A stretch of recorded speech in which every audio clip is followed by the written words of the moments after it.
Hey guys, again, it's your boy M.K.S here, back with another video, and welcome to the second part of my list for upload a lot quicker than I'm used to because Facebook takes a while to upload. Welcome to the second part of Black Wednesdays, or whatever you want to call it. Anyway, hope you enjoy it, and I'm going to try and upload this as quick as possible and then go to the gym, although I realise I haven't really planned it as well as I'd like to. Anyway, I hope you enjoy it, and I hope dyslexic and triple black people in Britain and Africa and around the world will like and share these videos and get involved in the discussion. So these are pointers number 11 to 20. So yeah, in part one, I uploaded on Facebook first, and I'm uploading them on both at the same time. But in part one, I decided to focus on Facebook. So when I was uploading while YouTube was running in the background, hopefully fully, and hopefully uploading all the video. But I was focusing more on Facebook. So hopefully it's going to work anyway. But hopefully both will upload. But I want to upload in as many places as possible in the future, ASAP, really, because I'll know that if one doesn't record properly, or it gets deleted for whatever reason, or that kind of thing, or if there's censorship, at least I'll have a copy somewhere. As I say, these are pointers number 11 to 20, and I thought I'd do it the opposite way around this time. I thought I'd upload onto YouTube before I upload to Facebook, and I thought I would focus on this screen, on the YouTube screen. But I hope Facebook is also going to upload properly. I hope both will upload properly. But anyway, here goes. So yeah, I hope to go to the gym after this. I've thought, actually, I don't think I've eaten anything all day. I've had lots of tea, but I don't think I've eaten anything all day. So I hope I'm going to have the energy to train. I normally do like to have something to eat, but I haven't eaten anything, which was not very good of me. For whatever reason, I didn't eat. Did I have something to eat earlier? I don't think I did. Oh yeah, I had some crisps. That was it. I mean, it was a big bag of Whatsits, but I'm not really eating properly, which I should do. Really very bad of me when I'm going to training. But anyway, please get involved in the comments. But yeah, if you're watching on Facebook, I hope it uploads properly there as well. But I won't be able to see your comments till after. I mean, I suppose I could go from one to the other, but I'm going to try and focus on this screen. But anyway, sorry, I'm waffling. But here goes. I'm running a bit late as well, so here goes. So number 11. I hope to, through these videos, I hope to change perceptions. I was thinking think of the number 11 as changing, and I would love to change the perception of dyslexia and the perception of the black community, and think about things to change. I'd love to know from dyslexics, like, what would you change about yourself, the world, life itself, how the world works. I suppose as dyslexics, we're good at seeing things outside the box. As I heard a dyslexic entrepreneur recently say on his YouTube channel, one of his short videos, he said, on his shorts, he said, people say this is the way it's always been done, but we say it doesn't matter. You can change things and all that kind of thing. So it's good to make changes. I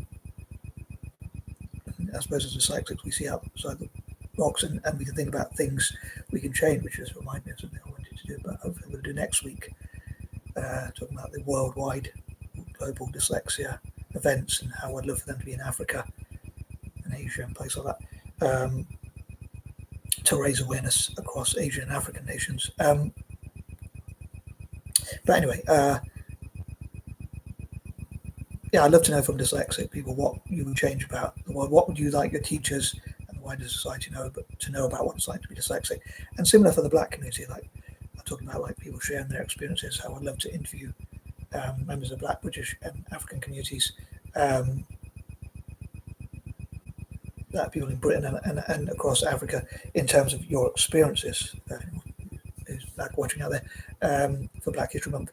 But yeah, also like what you would change about the world, what you would like the world to know about your experiences or whatever. So yeah, I'm hoping to do one-to-one interviews, and also to talk in Zoom and all that, but thinking about changing perceptions. I also thought about the number 11 also reminds me of walking. I don't want to go into too much about that story because I've talked about it in the past, but something my stepdad used to say, I think that's why it reminds me of walking.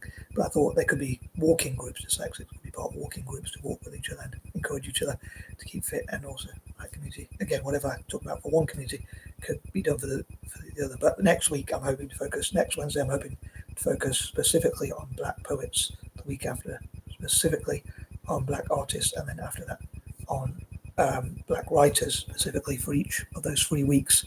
As I mentioned in part 1, I talked about this notebook, which I hope to write as it's got a black cover, symbolically. I hope to talk about like that sort of stuff and do research. And when I say when I say research, I mean check things on Google. Probably, I think that's probably what I'm going to do. But it'd be interesting just to read a bit about them and just jot them down in that notebook, which I just showed. I can't remember what to get it again now. But moving on, number 12. I talked about in part 1, like in point number 8, about working out together. And encouraging each other. Again, if you're not doing well in school, if you're dyslexic and you're not doing well at school, maybe having sports and working out and things like that, for walks and working out, keeping fit, and that kind of thing could give you more confidence, maybe. As ever, like I said before in previous videos, including in part 1, I'd love to know what you think about each point I raise. I hope I put the right title in part 2. But yeah, let's say this is part 2. But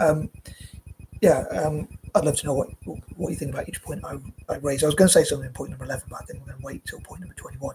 But yeah, I'd love to see how dyslexic people can inspire and encourage each other to say, even if your teachers or society, your parents even, or society tells you can't be a poet or a writer or whatever it is, you probably can. Just because people tell you can't, it doesn't mean that they're right or whatever.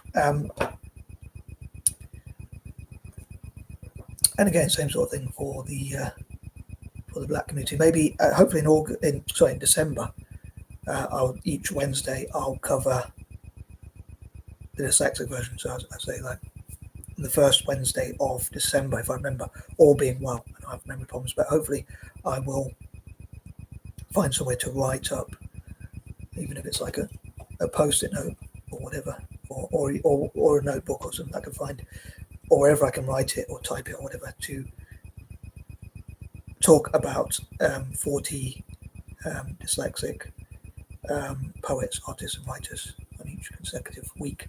But moving on, number 13, I'd love to know again what are the negatives. What do you think are some negatives about being dyslexic? I know I'm covering 2 groups at the same time, but what do you think are some negatives about being dyslexic? And what's the challenges and the weaknesses and that kind of thing? I think more that means a W, like weaknesses. And that kind of thing. And again, for being black in the black community, what do you think are some of the weaknesses and things you would change? I'd love to know from black people out there. But yeah, it'd be interesting to get different views. Yeah, how do you think the black community can change perceptions and things like that? Which I was going to say in point number 11. But again, I'm hoping to cover more in part 3 when I come back from the gym, all being well. Touch wood, as I say. And that noise tells me it's 8 o'clock, so I'm running late. But yeah, also I'd love for dyslexic and trichomotor black people to, especially dyslexics, I guess, with our creativity. I talked about like Halloween and how I'd love for us to do like how many dyslexics who are good with their hands and like me can do things like make costumes, masks, I don't know, scary animation videos, YouTube videos, TikTok videos, and all sorts of different things. And I'm hoping for dyslexics to use imagination to write poetry can be scary, but write I think romance is scary. But on a serious note, like to write scary things, maybe scary scripts for videos, even scary lyrics. I suppose I don't normally see. I'm sure most people don't see songs as scary. Normally, songs are romantic. I find romance scary. But on a serious note, like again, sorry, I've seen videos where like there's scariest music videos or whatever and things like that. But yeah, making scary, creepy, macabre or whatnot sort of stuff be interesting. I think like for point number 13, but for the 13th of each month, especially when it's on Friday, and for Halloween as well. And if you do write those sorts of things and get to work on those sorts of creepy, macabre, scary stuff, please post it in the comments of the videos like this. I'd love to see that sort of stuff. But yeah, moving on, number 14, solving problems is something dyslexics can be really good at, and I'd love to see dyslexics working together, networking together to solve problems that are facing the world. And similar with the Black community again, working together, uniting together. I think we are #stronger together. I'll drink to that as I say. Oops. One weakness I have is spilling my tea a lot. Number 15, I'd love for dyslexic and trickle Black people to share their ambitions. So please do share either on Facebook, or if you're watching on Facebook or whatever, in the future or whenever. Obviously, you can't go back in the past and do it, but if you're watching now or in the future, please post either on Facebook or on YouTube any sort of ambitions you have, and maybe what you think is holding you back as a dyslexic and trickle Black person, respectively. Or in some cases, both. I read from an African American guy who has dyslexia. He's very negative about dyslexia. He feels dyslexia has kept him in poverty, at least relative poverty or whatever. But for a lot of people with dyslexia, they feel much more positive. But I'd love to know what you think your weaknesses and strengths are as someone with dyslexia. And again, similar for people in the Black community, what do you think is holding you back? What do you think can help you go forward? Do you think a network could help? I think being part of the network, again, I believe we are #stronger together. Again, I'll drink to that. I suppose being late means I've got less work to do in the gym. I do get a bit bored sometimes, especially if I do the same old thing. But I think I could push myself to try. I'm going to try and do. I'm going to try and show what even a lazy bum and a fool like me can do. Not that it takes much brain power, but I'm going to try and lift.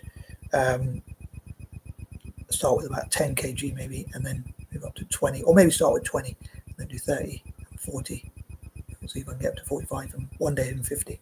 I'm not sure about tonight, but I know I normally like to go at night about 9 o'clock before the gym closes. It closes about 10. I like it just before it's closed because it's less busy. But as I say, I hope you'll share these videos with people with dyslexia and people from the Black community and people who might feel they can contribute to helping dyslexic and trickle Black people respectively, preferably both or at least one of those groups. But moving on, number 16, what if there were to be committees and think tanks that talk about the best ways to support dyslexic and trickle Black people with getting into poetry and trickle writing, and trickle for those who are already in that field or those fields or any of those fields to promote their works and that kind of thing. So what are the best ways to promote works by dyslexic people and help more dyslexic people to get into poetry, art, writing, or things like that. And again, same sort of thing for the Black community. Number 17, another dyslexic strength as well as problem solving and creativity and that kind of thing is our ability to use imagination. I suppose it's all connected. Some people say we are right-brained, supposedly, so that links to sort of creativity and that kind of thing. So yeah, it'd be great to see dyslexics using their imagination. I suppose one way, if you can't write, there's ways around things if you can't do something yourself. So you don't have to build a rocket you don't have to build the rocket yourself to go to the moon or whatever. So Elon Musk may have never built a rocket himself. He gets other people to do it or whatever. So I assume. So yeah, a lot of times you can delegate, and I suppose that's something dyslexic can be very good at. So if you can't write so well, but you have an imagination and you have a lot of ideas, thoughts, plans, or whatever, you could always get someone else to write. A lot of people use ghost writers or whatever, or proofreaders or whatever. And nowadays, even with AI, there's software or things like that. Some people talk about ChatGPT and things like that. A lot of people tell me I should use that because of my punctuation. Rather than my spelling, it's my punctuation in my case. Number 18, I love for people to share positive things about being dyslexic and or being Black. What if people did that? I think it'd be interesting. And I'm sure it would inspire a lot of people to be positive. Like I think if I make videos, it shows anyone can. I know I might not make them very well, but people who are more articulate can actually achieve a lot more. Number 19, I'd love to support. Again, I talked about like things that begin with W, and I'd love to support. I'd love to support women with dyslexia and Black women, for instance. It would be cool if there were more dyslexic women role models. Dyslexic women as role models, dyslexic women celebrities like Barbara Corcoran, Whoopi Goldberg, and people like that. Maybe not everyone admires those people, and they might not be everyone's cup of tea or whatever, but they can inspire a lot of people who might look up to and admire Whoopi Goldberg's acting, or find her funny or whatever, and similar with Barbara Corcoran and people like that. So they can be inspirational women, like Bella Thorne and people like that on Disney. I don't know much about her, but I know she has dyslexia. She talked about being dyslexic. But there's Keira Knightley and many others who and it'd be interesting to find out more women. Again, in December, I might, so as I did already say, well, maybe 1 week I could talk about women with dyslexia, so I could do poets, artists, writers, and the 4th week I might do like stuff about women with dyslexia and find out more about 40 famous women with dyslexia, if I can find such. So just like I talk about like people who are POC, people who are not white, so non-white males, not all being white males, but more women and POC. And I'd love to support black women in politics, business, tech, STEM generally, fashion, and all sorts of different industries, poetry, art, writing. Talking about black poor, also black women's poor, and that kind of thing, or black women poor, or whatever. Supporting more women in architecture, design, business, and all sorts of different fields. And giving them a voice. Again, I'd love to interview black women about their experiences.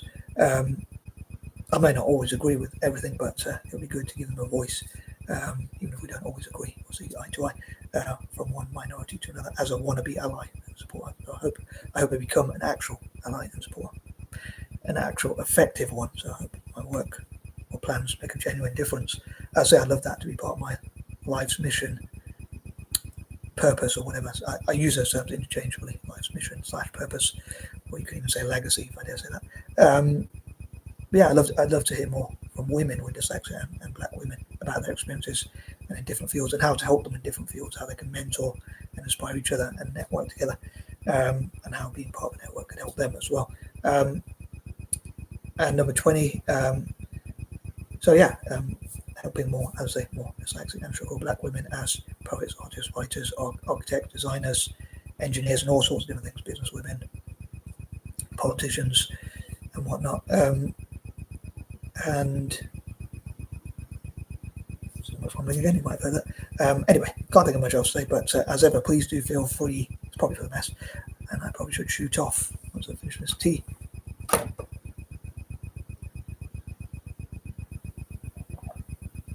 And on that note, I am out. Peace and love.